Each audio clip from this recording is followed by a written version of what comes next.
நீண்ட வார இறுதி விடுமுறையில் ஏராளமானோர் சொந்த ஊர் திரும்பியதால் நெடுஞ்சாலைகளில் நேற்று போக்குவரத்து நிலைக்குத்தியது.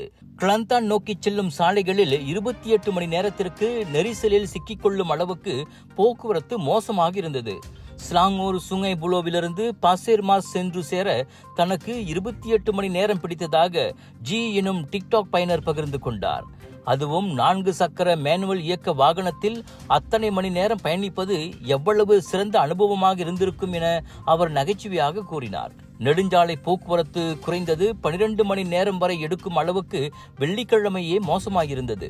ஆனால் நேற்று அதைவிட 1 மடங்கு மோசமானது டிக்டாக் உள்ளிட்ட சமூக ஊடகங்களில் பலர் பகிர்ந்த வீடியோக்களில் தெரிந்தது. வழக்கமாக நோன்பு பெருநாள் பலை கம்போங் போதுதான் இது போன்ற மோசமான நெரிசல்கள் ஏற்படும்.